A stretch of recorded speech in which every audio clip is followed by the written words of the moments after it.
What's good, guys? LM7 here, back with another review. This time we're moving up to some of the bigger sets that I haven't gotten around to doing. I say bigger, this one isn't huge, but we're taking on Yoda's Jedi Starfighter now. Alright, so let's focus in here.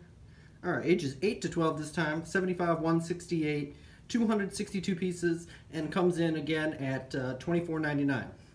So a pretty good deal. 262 pieces for 25 bucks. It's under the 10-cent ratio that everyone likes to achieve, which is always nice. Then if I flip it over, which is what I forgot to do, there we go. You can see the back of the box, just shows the ship itself. Again, nothing crazy special going on. And then just a couple features, and I'll get to those obviously in a second. So we have a standard instruction booklet for what you expect, same as Duel and Naboo.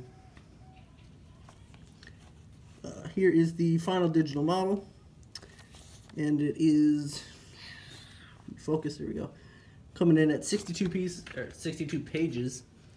So a pretty average build. It's a little longer due to the repetitiveness of the wings here. But I'd say, 30 to 45 minutes again for this one. I don't remember exactly how long it took me to build it, but moving onward. Let's center that. There we go. Must have bumped that. Anyway, moving on to our minifigures. If I can get them to, there we go. First minifigure we got is R2-D2. Nothing's changed about him. Same white body and light bluish gray head with the same printing and everything. Overall, a decent minifigure. I don't particularly see why we needed R2 in this set, but I guess they wanted to add another minifigure to make it not so boring, I guess.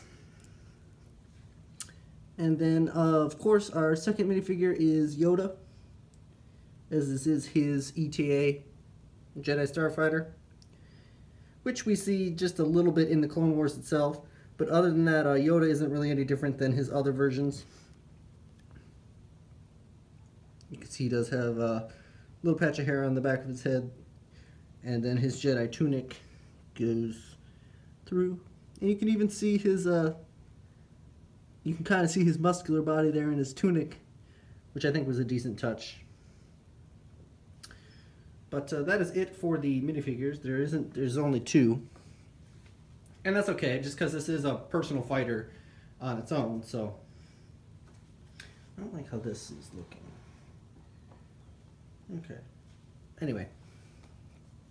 So I'll move them out of the way.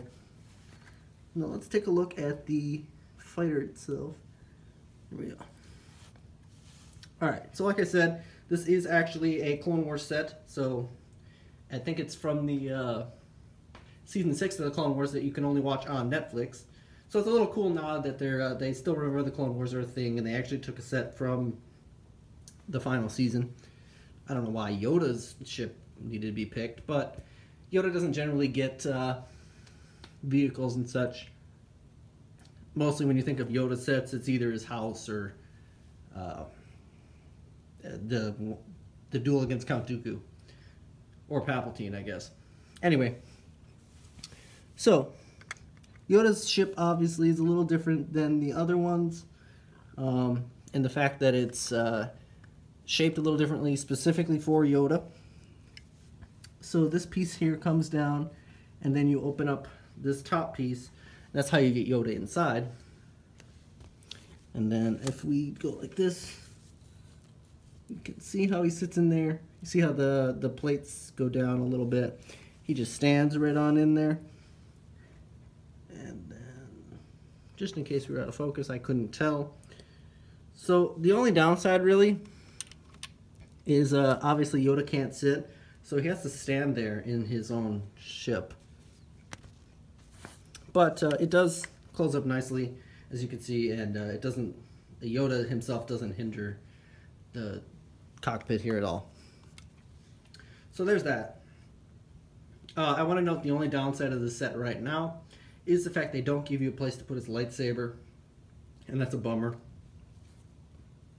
So you have to go old school style and either, stick it in the gun here, which is trashy, or try and shove it in the cockpit a little bit. But basically, I just leave it open anyway when I have it on display.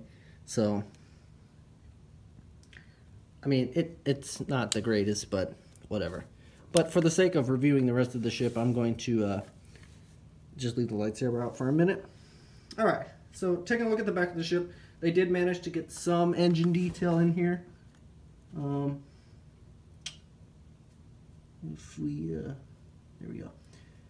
So the engines are built differently than any other Jedi Starfighter of this type. Like, this ship itself is completely new. It's designed differently than anyone, including the new Obi-Wan Jedi Starfighter that came out last year.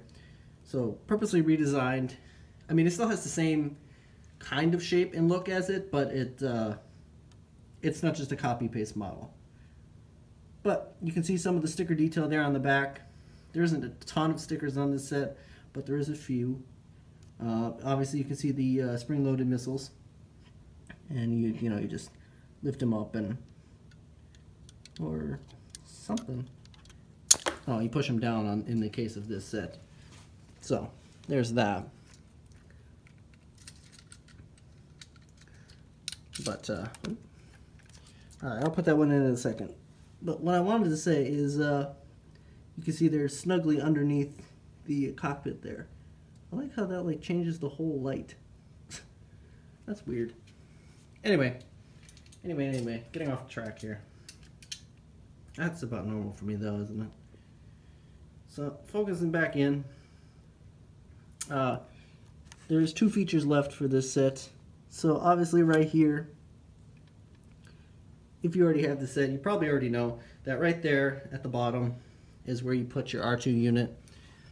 Yet again, I don't know why R2-D2 is specific in this set.